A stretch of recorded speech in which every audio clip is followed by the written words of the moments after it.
شروع اللہ کے نام سے جو سب پر مہربان ہے، بہت مہربان ہے۔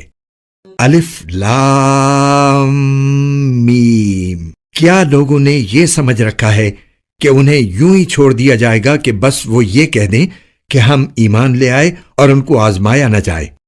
حالانکہ ہم نے ان سب کی آزمائش کی ہے جو ان سے پہلے گزر چکے ہیں، لہٰذا اللہ ضرور معلوم کر کے رہے گا کہ کون لوگ ہیں جنہوں نے سچائی سے کام لیا ہے، اور وہ یہ بھی معلوم کر کے رہے گا کہ کون لوگ جھوٹے ہیں۔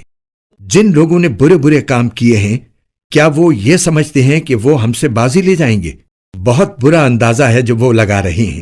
جو شخص اللہ سے جا ملنے کی امید رکھتا ہو، اسے یقین رکھنا چاہیے کہ اللہ کی مقرر کی ہوئی میعاد ضرور آ کر رہے گی، اور وہی ہے جو ہر بات سنتا، ہر چیز جانتا ہے۔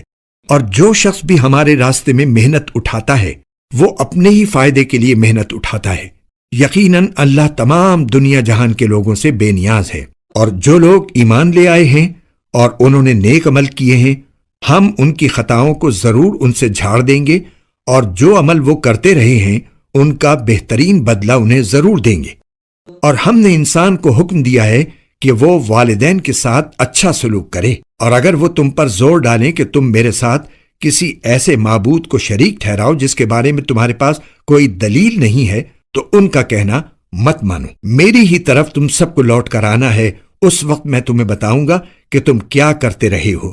اور جو لوگ ایمان لائے ہیں اور انہوں نے نیک عمل کیے ہیں، ہم انہیں ضرور نیک لوگوں میں شامل کریں گے۔ اور کچھ لوگ ایسے ہیں کہ وہ کہہ دیتے ہیں کہ ہم اللہ پر ایمان لے آئے ہیں، پھر جب ان کو اللہ کے راستے میں کوئی تکلیف پہنچائی جاتی ہے تو وہ لوگوں کی پہنچائی ہوئی تکلیف کو ایسا سمجھتے ہیں جیسے اللہ کا عذاب۔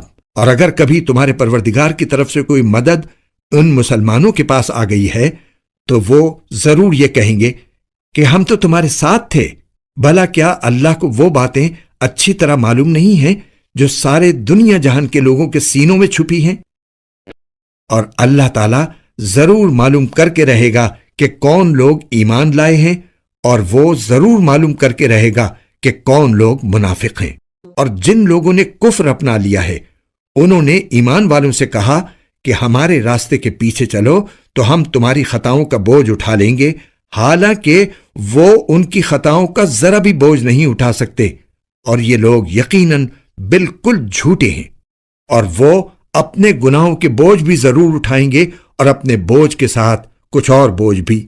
اور یہ لوگ جتنے جھوٹ گھڑا کرتے تھے، قیامت کے دن ان سے ان سب کی باز پرس ضرور کی جائے گی۔ مفسر مفتی محمد تقی عثمانی۔ سورت نمبر 29۔ تفسیر۔ اگرچہ اللہ تعالیٰ کو شروع ہی سے معلوم ہے کہ کون فرما بردار ہوگا اور کون نافرمان، لیکن اللہ تعالیٰ اس ازلی علم کی بنیاد پر جزا وزا کا فیصلہ کرنے کے بجائے لوگوں پر حجت تمام کرنے کے لیے انہیں موقع دیتا ہے کہ وہ اپنے اختیار سے ہدایت اور گمراہی کا راستہ خود چنیں، اور یہاں یہی دیکھنا مراد ہے کہ کس نے کون سا راستہ عملاً چنا ہے۔ تفسیر۔ اس میں دین کے راستے میں کی ہوئی ہر محنت داخل ہے، چاہے وہ نفس اور شیطان کا مقابلہ کرنے کی محنت ہو یا تبلیغ و دعوت کی محنت اور اللہ کے راستے میں جہاد کرنے کی محنت۔ تفسیر۔ اس آیت نے یہ اصول بتا دیا ہے کہ اگر والدین کافر ہوں تب بھی ان کے ساتھ عام برتاؤ میں نیک سلوک کرنا چاہیے، اور ان کی توہین یا ان کو تکلیف پہنچانا مسلمان کا کام نہیں ہے، لیکن اگر وہ کفر و شرک پر مجبور کریں تو ان کا کہا ماننا جائز نہیں۔ تفسیر۔ یعنی اللہ تعالیٰ کا عذاب جتنا سنگین ہے، یہ لوگ انسانوں کی پہنچائی ہوئی تکلیف کو بھی اتنا ہی سنگین سمجھتے ہیں، اور اس کی وجہ سے کفار کی بات مان کر واپس کفر کی طرف چلے جاتے ہیں، اور یہ بات منافقت کے طور پر مسلمان سے چھپاتے ہیں۔ یعنی جب مسلمانوں کو فتح ہوگی اور فتح کے اچھے نتائج سامنے آئیں گے تو یہ لوگ مسلمانوں سے کہیں گے کہ ہم تو دل سے تمہارے ساتھ تھے، اس لیے ہم سے کافروں جیسا معاملہ کرنے کے بجائے ہمیں اس فتح کے نتائج میں شریک کرو۔ تفسیر۔ یعنی جن لوگوں کو انہوں نے گمراہ کیا، ان کے گناہوں کا بوجھ بھی ان کو اٹھانا ہوگا۔ اس کا یہ مطلب نہیں ہے کہ وہ لوگ گناہوں کی سزا سے بچ جائیں گے، بلکہ مطلب یہ ہے کہ ان کو تو گناہ ہوگا ہی، لیکن ان کے ساتھ ان لوگوں کو بھی گناہ ہوگا جنہوں نے ان کو گمراہ کیا۔